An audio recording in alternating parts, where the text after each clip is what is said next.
Today I'm going to show you how to set up a DIY premium golf sim enclosure. You're not going to need any tools for this, simply a ladder. A second body does help this go a little faster, and I do recommend it, but you can also do this by yourself. The first step to getting your enclosure set up is to lay out all the poles and different fixings on the floor.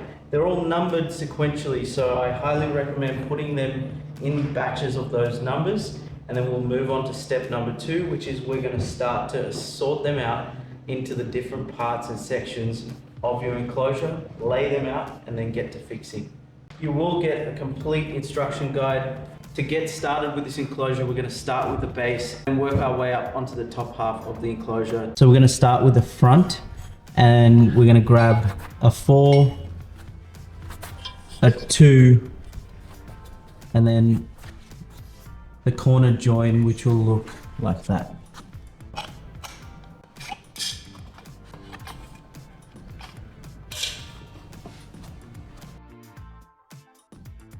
You're simply going to repeat the same steps on the opposite side that you started from and get these bottom depth poles, which will make up the start of your base of your frame.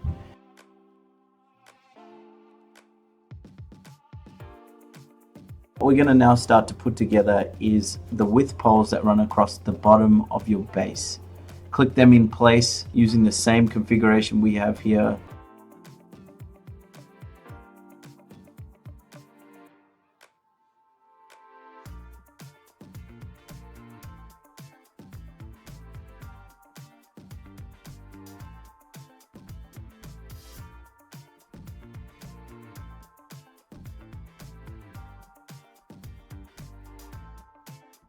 Alright, now we've set the base of the enclosure. You could see the last part that we did, we grabbed a 3, 2 1s, and then a number 2 pole. We created the crossbar at the bottom of the frame. Now we're going to move on to create the 2 crossbars that are at the top of the enclosure that run along the front and also the back. Grab 2 3 poles, place them parallel to each other, and you'll do the same with the number 1 pole. So grab 2 of them. And what we're putting together now is the back and front. Grab 2 more 1s. All right, time to grab a 2 and a 1 pole. So these are marked, as you can see there, and finish this off. Time to click them all together as Harry's doing here by just using the spigots, matching them up. Alright, now what we're going to do is grab one of these 3 corner joints and attach it to each end of your width poles. Now you want to do this for both of your width poles. When you're installing the rear width pole, you want to make sure that these joints are actually facing each other. You need to make sure that they are configured like what you're seeing on screen here, and repeat the same steps on both ends here.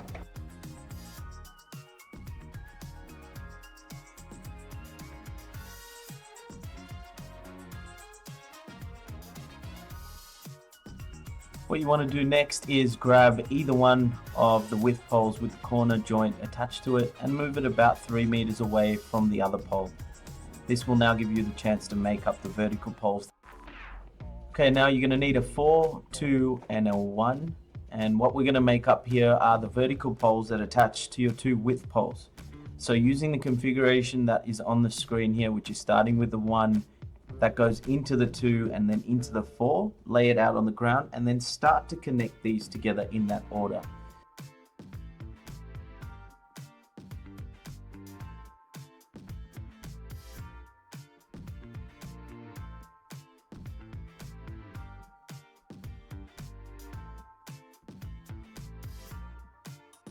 You can now grab a 4, 2, and a 1 and repeat the same steps for the opposite side that you started on.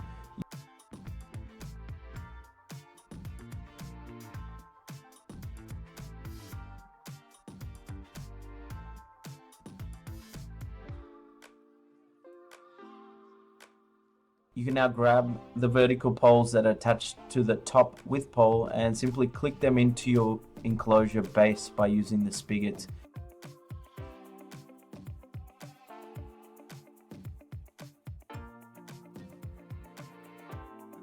We're now repeating the same steps using a 4, 2, and a 1 pole. So it's exactly the same steps. Repeat them.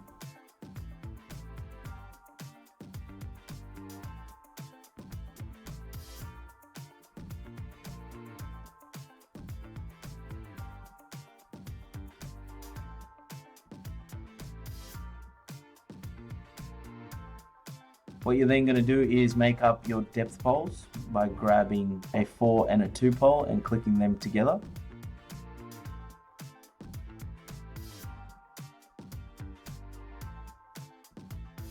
Once you've done that, we're going to move on to the fabric. You're going to take those depth poles using the sleeves that are already pre-built into your fabric. Laying the fabric face down is the easiest way that we've found installing this, and simply thread the pole through. To get the fabric onto the top of the enclosure, Harry's just rolled it up into one bundle, just making it a lot easier, especially if you're doing this by yourself. What you're then going to do is grab one of the poles, grab your ladder, and then attach it onto the vertical beams on each side. With this step, make sure that your suede is on the inside of the enclosure, or as a shortcut, just make sure that it's facing the ground when you pick it up.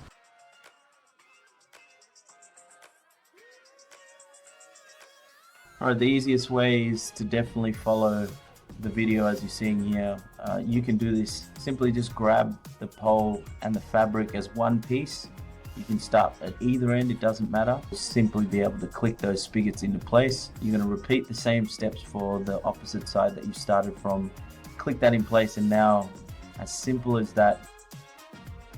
We're now going to secure the velcro around the enclosure poles, which are already built into the fabric, which makes this design really simple to put together. Using the velcro provisions on the fabric, you're going to just start with the top, which is probably the easiest, and then work your way down the front sides as Harry is here. Really simple. Now make sure that you leave a little bit of give in your fabric just so you can attach each side.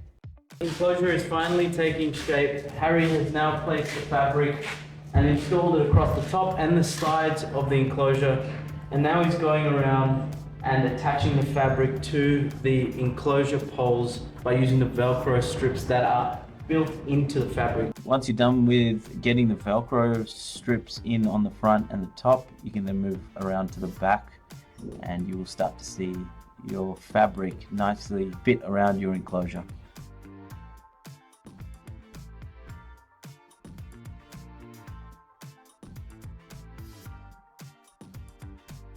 Time to move on to the screens. We're going to start off with the backing screen. Now this is not the impact screen. The impact screen is sitting here to my right. Backing screen is installed to stop light from the rear coming into the impact area and then distorting your image. To apply the backing screen, what you're going to need is bungee cables for this next step. Start off by attaching top corners of your backing screen onto the enclosure by using your bungee cables here.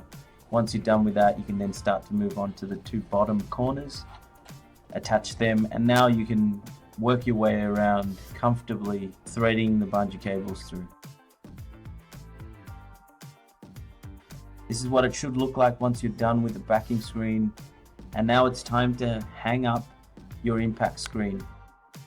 Now when you're hanging up your impact screen, make sure that the velcro that's stitched onto the front of the impact screen is left on the front side so that you can attach to the inside of your enclosure fabric, which also has some velcro provisions there.